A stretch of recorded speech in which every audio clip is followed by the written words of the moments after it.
Hello guys, welcome to my new YouTube channel life study coaching में आपका स्वागत है।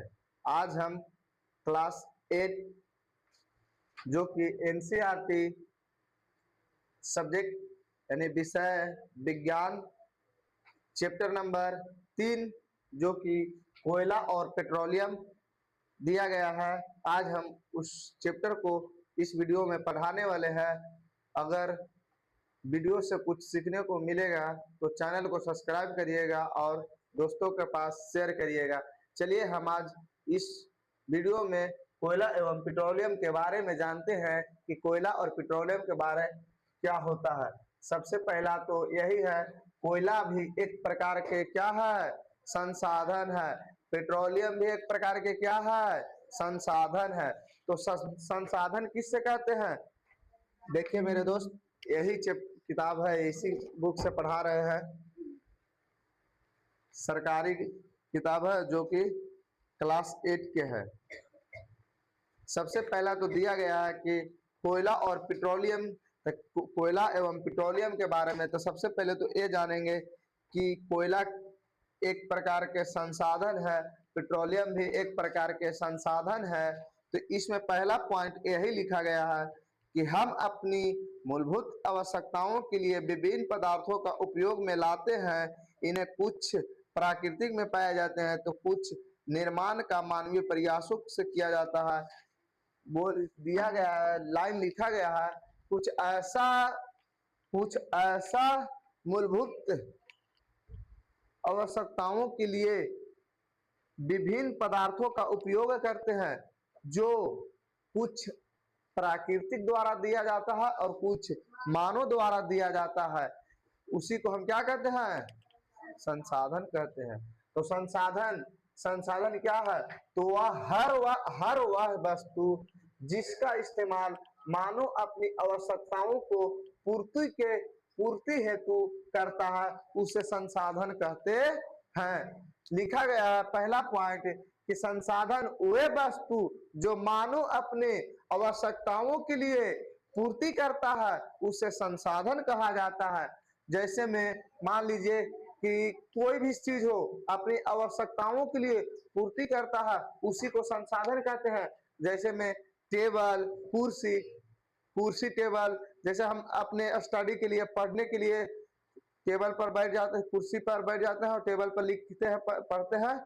वो भी एक प्रकार के वस्तु है, वो भी एक प्रकार के संसाधन है या ना है ना? तो यही चीज लिखा है कि हर वह वस्तु जिसका इस्तेमाल मानव अपनी आवश्यकताओं की पूर्ति हेतु करता है उसे संसाधन कहा जाता है। संसाधन के प्रकार, संसाधन दो प्रकार के होते हैं। कितना प्रकार के? दो प्रकार के। संसाधन कितना प्रकार के होते हैं जी? दो प्रकार के। पहला तो प्राकृतिक संसाधन, दूसरा कृत्रिम संसाधन या उसी को बोलिए मानवीय संसाधन। बुक में दिया गया है मानवीय संसाधन, लेकिन मानवीय संसाधन के बारे में इस बुक में पढ़ना नहीं है, ठीक ना? खाली प्राकृतिक संसाधन के बारे में पढ़ना है। तो देखिए प्राकृतिक संसाधन क्या है? तो प्राकृतिक संसाधन वे संसाधन जो प्राकृतिक में असीमित मात्रा में उपस्थित हैं और मानवीय क्रियाकलापों से समाप्त होने वाले नहीं है, वे प्राकृतिक संसाधन कहते हैं।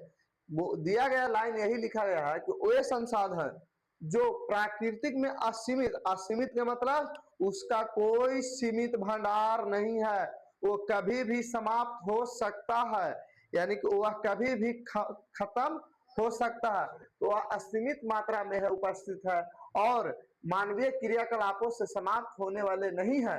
यानी कि अगर वो चीज खत्म हो जाएगा तो उसे मानव के द्वारा फिर से उसे पुनः निर्माण किया जा सकता है, किया जा सकता है कि नहीं? तो वही चीज लिखा गया है कि उपस्थित मानवीय क्रियाकलापों से समाप्त होने वाले नहीं है, वो प्राकृतिक संसाधन कहलाते हैं। जैसे में भैया कोयला अगर खत्म हो गया तो उसे मानव के द्वारा कोयला का निर्माण किया जा सकता है। वही पेट्रोलियम खत्म हो गया तो मानव द्वारा पेट्रोलियम का निर्माण किया जा सकता है। वही प्राकृतिक गैस खत्म हो गया तो मानव के द्वारा प्राकृतिक गैस निर्माण किया जा सकता है। और बड़ी सारा एग्जाम्पल है, ठीक ना? अब दूसरा पॉइंट लिखा गया है, कृत्रिम संसाधन या मानवीय संसाधन किसे कहते हैं। दूसरा लिखा गया है, कृत्रिम संसाधन या मानवीय संसाधन किसे कहते हैं। तो वे संसाधन जो मानव द्वारा निर्माण किया जाता है उसे कृत्रिम संसाधन कहते हैं या मानवीय संसाधन कहते हैं। लाइन लिखा गया है यही मैया कि वे संसाधन जो मानव द्वारा दिया गया या मानव द्वारा निर्माण किया गया, संसाधन वैसा संसाधन जो मानव ने बनाया होगा वही ना मानव निर्मित संसाधन होगा।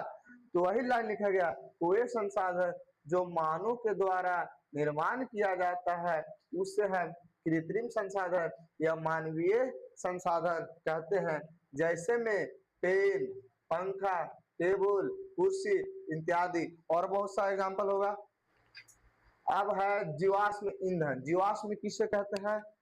जीवाश्म ईंधन वे ईंधन होते हैं वे संसाधन है जिनका निर्माण सजीवों के मृत अवशेषों से होता है।